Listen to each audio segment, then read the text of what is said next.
Reserve bank of India ने बैंकों के लिए 8 नए नियम जारी किए हैं जो सेविंग्स अकाउंट, फिक्स डिपॉजिट यानी कि एफडी और दूसरा जमा योजनाओं को सीधे तौर पर प्रभावित करेंगे। तो आखिर में ये 8 नए नियम क्या हैं? चलिए एक एक करके आसान भाषा में समझते हैं। लेकिन उससे पहले, हाय एवरीवन, आप देख रहे हैं विद्या धाम चैनल, जहां हम कानूनी और वित्तीय जानकारी को सरल और साफ भाषा में आपके सामने रखते हैं ताकि आप सभी जागरूक बन सके। अगर आपको यह जानकारी उपयोगी लगे तो वीडियो को लाइक कीजिएगा, चैनल को सब्सक्राइब कीजिएगा और इसे अपने दोस्तों के साथ शेयर जरूर कीजिएगा। सबसे पहले समझते हैं कि आरबीआई ने बदलाव क्यों किए हैं। दरअसल बैंकों में मिलने वाले ब्याज को लेकर काफी समय से भ्रम और असमानता बनी हुई थी। अलग अलग बैंक अलग अलग ब्याज दरें देते थे, खासतौर पर फिक्स डिपॉजिट के प्रीमेच्योर विड्रॉल यानी कि समय से पहले एफडी तोड़ने पर कितना ब्याज मिलेगा और कितनी पेनाल्टी कटेगी, इसको लेकर कोई स्पष्ट नियम नहीं था। अब आम आदमी को यह समझ ही नहीं आता था कि एफडी तोड़ने पर असल में उसे कितना फायदा या नुकसान होगा। इसी भ्रम को खत्म करने और पूरे सिस्टम को पारदर्शी बनाने के लिए आरबीआई ने पूरे देश में एक जैसे नियम लागू करने का फैसला किया है। अब सबसे पहले बात करते हैं सेविंग्स अकाउंट से जुड़े 3 बड़े नियमों की। पहला और सबसे बड़ा बदलाव यह है कि 1 लाख रुपए तक की जमा राशि पर सभी बैंकों में एक समान ब्याज दर लागू होगी। चाहे आपका खाता एसबीआई में हो, बैंक ऑफ बड़ौदा में हो, कैनरा बैंक में हो या फिर किसी और बैंक में ही क्यों ना हो, इस लिमिट तक ब्याज दर में फर्क नहीं होगा। दूसरा महत्वपूर्ण बदलाव यह है कि सेविंग अकाउंट पर ज़्यादा ब्याज की गणना अब डेली क्लोजिंग बैलेंस के आधार पर की जाएगी। यानी हर दिन आपके खाते में दिन के अंत में जितना पैसा होगा उसी पर ब्याज कैलकुलेट किया जाएगा। इससे सिस्टम ज़्यादा पारदर्शी और फेयर बनेगा। तीसरा नियम यह है कि सेविंग अकाउंट पर मिलने वाला ब्याज अब हर तिमाही यानी कि 3 महीने के आपके खाते में क्रेडिट किया जाएगा। यह नियम भी पूरे देश में सभी बैंकों के लिए समान होगा। अब बात करते हैं फिक्स डिपॉजिट की से जुड़ा नए नियम की। सबसे पहले महत्वपूर्ण नियम प्रीमेच्योर एफडी से जुड़ा है। अगर आप समय से पहले एफडी तोड़ते हैं तो अब बैंकों को पहले से ही आपको साफ साफ बताना होगा कि कितनी पेनाल्टी लगेगी और कम ब्याज कितना कम होगा। और हर एफडी की शर्तों में यह साफ लिखा होना जरूरी है कि प्री मेच्योर विड्रॉल पर ब्याज कैसे कैलकुलेट किया जाएगा।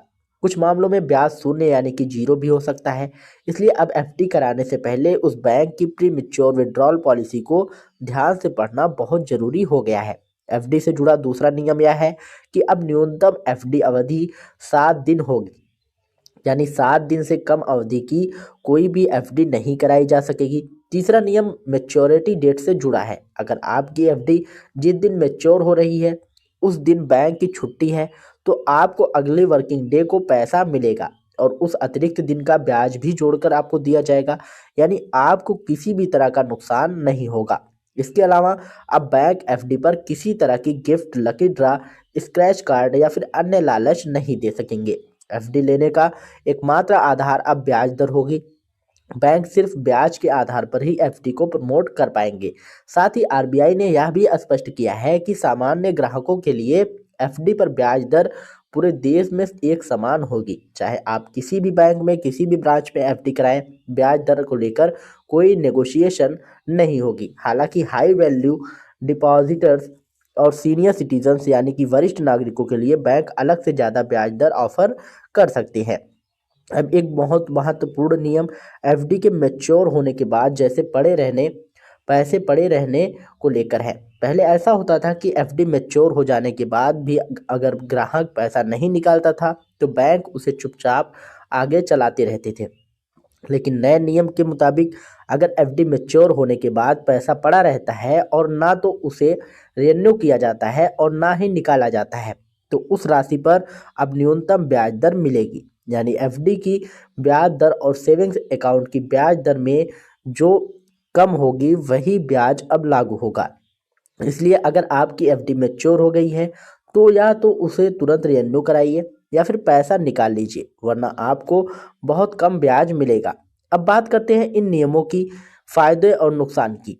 फ़ायदा यह है कि बैंकिंग सिस्टम ज़्यादा पारदर्शी बनेगा, हिडन चार्जेस कम होंगे, सीनियर सिटीजन्स को ब्याज सुरक्षित रहेगा और ग्राहक को पहले से सारी जानकारी मिलेगी। लेकिन कुछ नुकसान भी हैं, जैसे अगर आप एफडी को प्रीमेच्योर तोड़ते हैं तो आपको जीरो ब्याज भी मिल सकता है।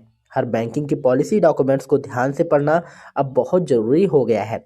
साथ ही डोरमेट या मैच्योर हो चुकी एफडी पर भी अब बहुत कम ब्याज मिलेगा। अंत में कुछ ज़रूरी बातें ध्यान में रखें।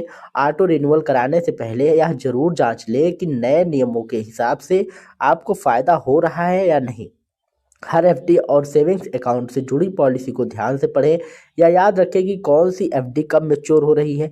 और सबसे बड़ी बात, अब ब्रांच मैनेजर से नेगोशिएशन का स्कोप काफ़ी कम हो चुका है, क्योंकि ज़्यादातर चीज़ें सिस्टम ड्रिवन हो गई हैं।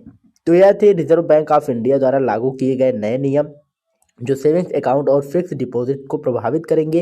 वीडियो से आपको सही और उपयोगी जानकारी मिली होगी। अगर आपको यह जानकारी काम की लगी हो तो वीडियो को लाइक करें, चैनल को सब्सक्राइब करिएगा और अपने दोस्तों के साथ शेयर जरूर करिएगा। मिलते हैं नई वीडियो में नई अपडेट के साथ, तब तक के लिए जय हिंद, जय भारत।